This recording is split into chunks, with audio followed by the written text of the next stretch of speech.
هلو يا جماعة، عاملين ايه؟ طبعا رمضان المفروض ان ده الشهر اللي احنا بناكل فيه بمنتهى الشراهة اللي في الدنيا، حلويات بقى ولحوم كتير وعزايم كتير. بس هل ده مبرر يخلي ان الابحاث والنتائج بتقول ان احنا في رمضان بتبقى فواتيرنا او المصروفات الشهرية بتاعتنا اكتر ب50 ل100%؟ ده غير ان احنا بنستهلك لحوم اكتر من 65% من الطبيعي بتاعنا، بنستهلك حلويات اكتر من 63% من العادي بتاعنا. ده غير بقى ان احنا اصلا او عامة الاماكن كلها مش بس مصر، التوتال بتاع مصر بيبقى فيه عامة اللي هي مش جاذرينج، يعني اللي هو الموائد بقى او عامة العزومات بتكون اكتر كمان 23%، تقريبا اكتر الربع. طيب هل ده بقى تأثيره كويس؟ يعني مثلا في ناس هتقول الموائد والناس بتطلع اطعام كتير ومش عارف ايه، طبعا الكلام ده حلو وخير ومهم طبعا نعمله في المجتمع. بس هل ده بقى في محله؟ يعني ان احنا مثلا نبقى بنستهلك كل ده، هل ده في محله؟ على حسب بقى تقرير او مقال مكتوب في مصراوي، موقع مصراوي كتبته مارينا ميلاد، بتقول ان عامة 60% من الاكل اللي بيتصرف على المواد او بيتحط في المواد بيترمي في الزبالة. ده بطبيعته بيعمل ايه؟ ده بطبيعته عامة بيغير سلوك الحيوان اللي بيلاقي اكل كتير بيقعد ياكل فيه اكل مطبوخ، مش طبيعته ان هو ياكل اكل مطبوخ اصلا. وبيغير من كمية الحشرات اللي موجودة، هتزيد بقى حشرات وهيبقى فيه هيصة عامة في البيئة نفسها.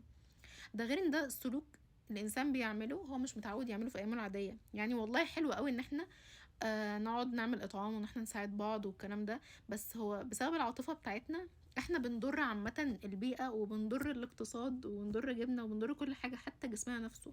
يعني ايه استهلك حلويات اكتر من يعني 63% من اللي بستهلكه في السنه بستهلكه في شهر واحد؟ ده مش منطقي. طب هل بقى الانسان مخلوق ان هو ياكل كمية اللحمة دي؟ يعني ربنا خلقنا بطبيعة الخلقة بتاعتنا ان احنا اوريدي ناكل يعني كل كمية اللحمة دي؟ بحسب ابحاث علميه كتيره جدا اكدت كلها ان الانسان اول ما اتوجد على الناطوره ما كانش بياكل لحمه، ما كانش غير هو فيجيتيريان. كان بياكل حاجه تانية وهي البون مارو او نخاع العظم. وده ببساطه، تعالى هات كده اي انسان او اي كائن مش ماهر في الصيد وقعده وسط حيوانات، عمره ما هيصطاد. فكان الانسان بيستنى اي كائن مفترس هو اللي بيروح يصطاد. الكائن بقى بياخد يومين وثلاثة يقعد ياكل في اللحمة اللي موجودة. بعد كده تيجي الكائنات اللي هي السكافنجرز أو اللي بتاكل البقايا بتاعة الأكل، فالإنسان بعد كده بيروح ناحية الكائن اللي ميت بعد 4 أو 5 أيام. فما كانش بيلاقي حاجة ياكلها هناك غير البون مارو اللي ما بيكونش فسد، يعني ما بيكونش باظ، لأن اللحمة بتكون باظت وعفنت. وده كان عامل أساسي جدا في تطور الإنسان. يعني البون مارو فيه كمية عالية من الفاتس وكمية عالية من الكالوريز، قدرت ان الانسان او قدرت تساعد الانسان ان هو حجم عقله يكبر، حجم الدماغ يكبر. ده غير ان هو ادته حاجة قوية قوي وهي العقل والتعقل، لان الكائن الوحيد العاقل فعلا على الكوكب هو الانسان. ده بسبب ايه؟ بسبب اكله للبون مارو. طيب الانسان عامة بعد ما قدر خلاص اخد او اكل البون مارو وبقى ماهر ومتعقل، هل فعلا بعدها اكل بقى لحمة؟ الإجابة هي ما أكلش برضه على طول لحمة. الإنسان بعدها بدأ يعمل مجتمعات من جميع الثمار والصيادين فعلا، بس كان بيصطاد حيوان مش علشان هو بيحب اللحمة وبياكل اللحمة. كان بيصطاد الحيوان عشان حاجة من الاتنين: يا إما هو مضايقه وخانقه، صوته عالي بقى بياكل الموارد اللي موجودة حواليه، وكان بيذبحه عشان عامة يبقى في نوعا ما لحمة بياكل منها كمية قليلة قوي قوي. وكان بيستخدم الجلد بتاعه. فهو كان أكتر عامة بيعمل إيه؟ كان معتمد على الزرع أو النباتات.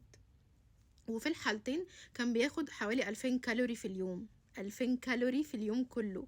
متخيلين أقل طبق في بلبن يعني هيديك أكتر من 2000 كالوري. طيب وال2000 كالوري دول كانوا منهم أو من ضمنهم 10% بس موجود من منتجات حيوانية. ده كده بداية الإنسان على الناطورة.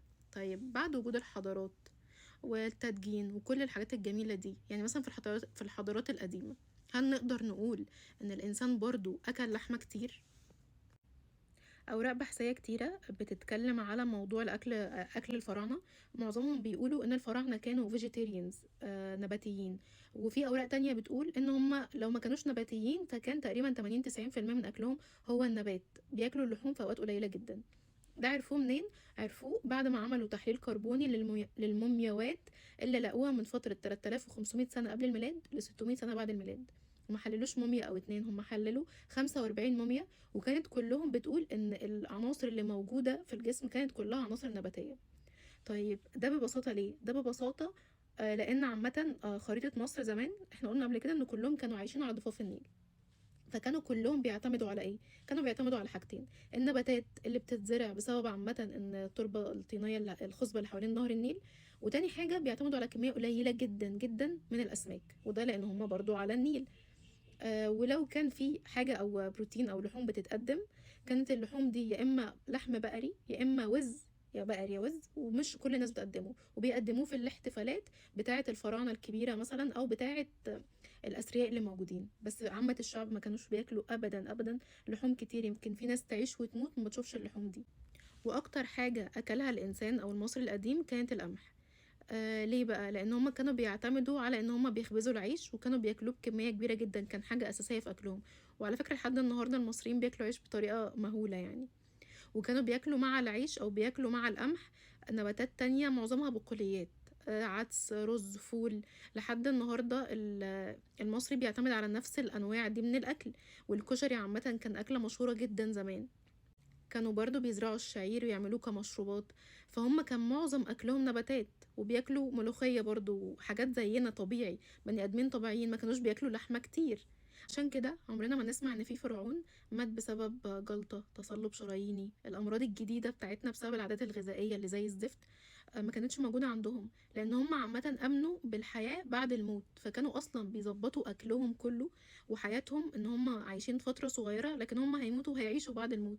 عشان كده دايما كنا بنلاقي في المقابر الأثرية نلاقي ليهم أطباق، نلاقي ليهم بعض الأكل.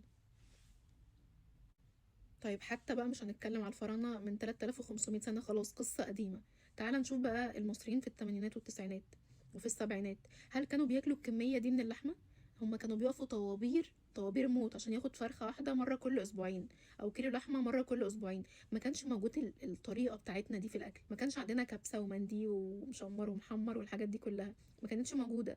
وده ببساطة لأن عامة ثقافة المندي والكبسة دي جت لنا كده إن شاء الله بعد ما المصريين رجعوا من السعودية ومن دول الخليج. ما كناش بناكل ده.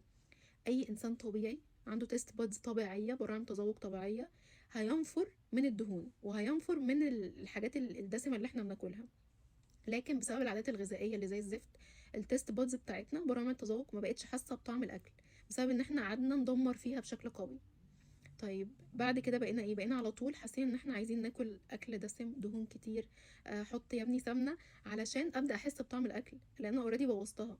وده دليله ايه؟ ان عامه المطعم الخليجي او المصري مش واصل للعالميه. اللي وصل للعالميه هو انهي مطعم؟ المطعم الصيني او المطعم الاسيوي. المطعم الصيني والاسيوي هو بيعتمد على الخضار وعلى السبايسز، التوابل، وتحفه، والناس كلها بتاكله وبتحبه في العالم كله.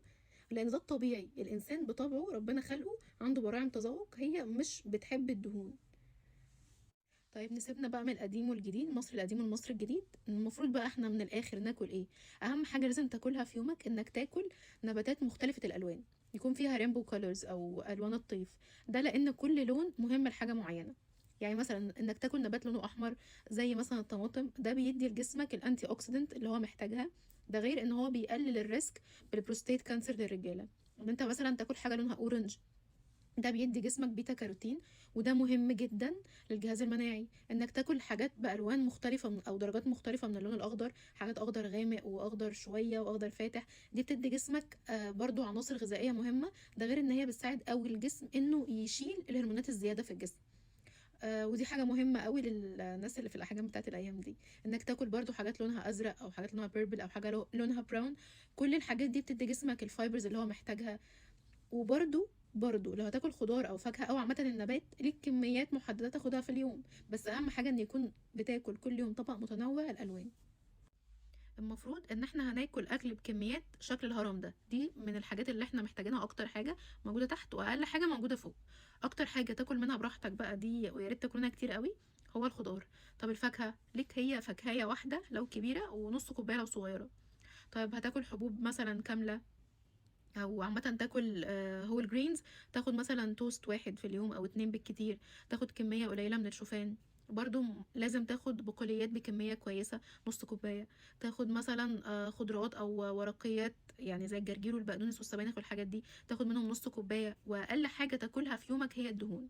وطبعا هي اقل حاجه تاخدها في يومك، ويستحسن جدا انك تاخد كل الدهون بتاعتك تكون من نباتات، يعني تاكل نباتات دهنيه او تاكل مكسرات الحاجات دي. طب خلاص انت بتحب اللحمه قوي بقى وانت شخص لازم ياكل لحمه وفراخ والحاجات دي، لازم من 10 ل20% من الكالوريز بتاعه اليوم تكون جايه من مصدر حيواني، غير كده بقى كوليسترول بقى وامراض كتيره، فياريت ناكل كويس. السلام عليكم.